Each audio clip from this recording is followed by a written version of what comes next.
खान साहब आपको बहुत बहुत ईद मुबारक हो।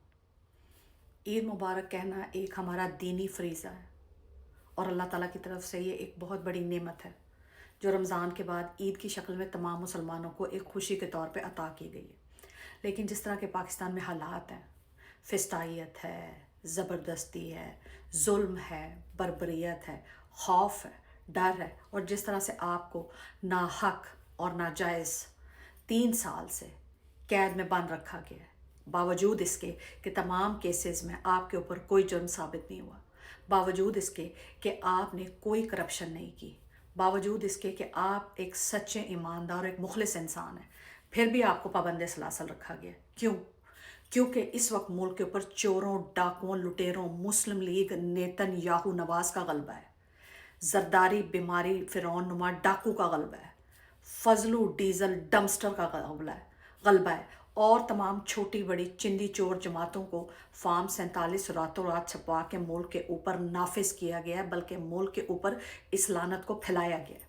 और इन सब को फैलाने में मिलिट्री इस्टेब्लिशमेंट और एक जहनी मरीज़ one and only Asim Munir का हाथ है, क्योंकि आसिम मुनीर को आपसे पर्सनल ग्रज है, आसिम मुनीर को आपसे पर्सनल रिवेंज लेना है, आसिम मुनीर आपको झुका हुआ देखना चाहता है।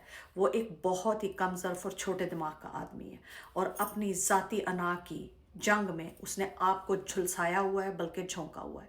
लेकिन सबसे ज़्यादा अफसोस वाली बात यह है कि पाकिस्तान की आवाम भी कोई बहुत खुश या खुशहाल नहीं है, बहुत अच्छे हालात में नहीं है, गुर्बत की लकीर से नीचे गिर रहे हैं, महंगाई ने तूफ़ान बर्पा कर रखा है, बेरोज़गारी जो है वो सतह अरूज पर है।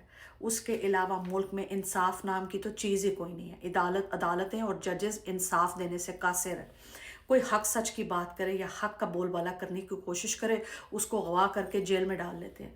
कोई बेचारा तस्वीर भी खींच ले खान साहब की या खान साहब की शर्ट भी पहन ले तो उसके ऊपर मुकदमा हो जाता है। इसका क्या मतलब है? इसका मतलब है कि मुल्क के अंदर बदतरीन मार्शल लॉ एक ज़हनी मरीज़ आसिम मुनीर और उसकी जर्नल रानी मरियम नेतन्याहू नवाज ने जो है वो कायम कर रखा है, और उसके साथ साथ उसका एक हमनवा मुस्लिम पी सुसु नकवी और ये सारे छोटे बड़े जितने भी चिंदी चोर हैं, इन सब ने मिलकर मुल्क के अंदर डाकू राज कायम किया हुआ है। आवाम अगर चाहती, आवाम हिम्मत करती, हौसला करती, दलेरी से काम लेती और निकलती बाहर और अपने लीडर को भी बाहर निकालती और अपनी आने वाले मुस्तकबिल जो है उनके फ्यूचर्स को भी सिक्योर करती और उनको ज़्यादा फ्लरिश करती और उनको डेवलपमेंट की तरफ लेके जाने की अगर ख्वाहिशमंद होती, तो इन चोरों, डाकुओं, लुटेरों के, चिंदी चोरों के टोले से जान छुड़ाती।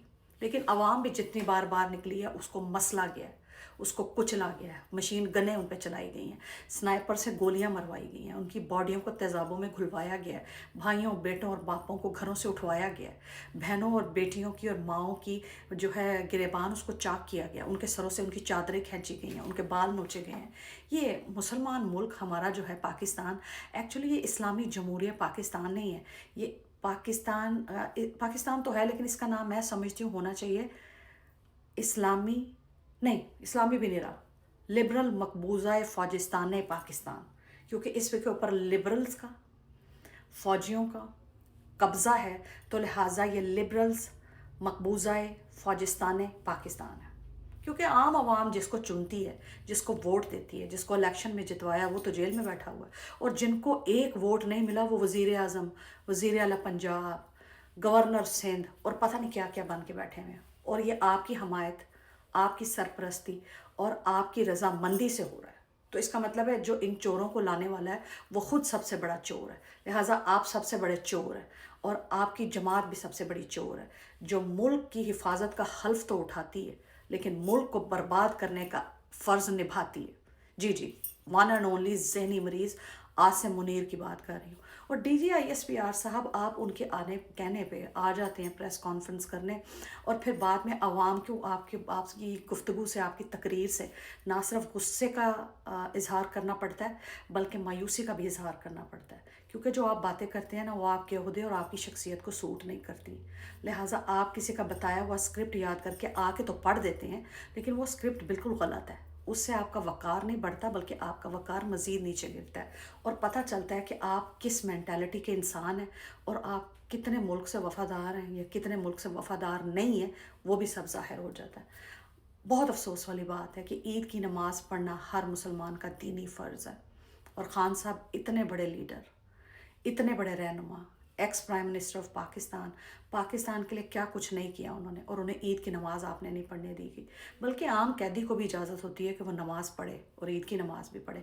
आप इतने बड़े लीडर के साथ इतना बड़ा जुल्म कर रहे हैं, आप सब इसकी प्राइस पे करेंगे इंशाअल्लाह ताला, क्योंकि अवाम की बद्दुआएं, दिन रात अवाम की बद्दुआएं, दिन रात अवाम की आहो पुकार, दिन रात अवाम की बेबसी, दिन रात अवाम के साथ होने वाला जुल्म सितम, जबर और फिस्तायत आप सबको लेके डूबेगा इंशाअल्लाह ताला। आमीन इलाही आमीन।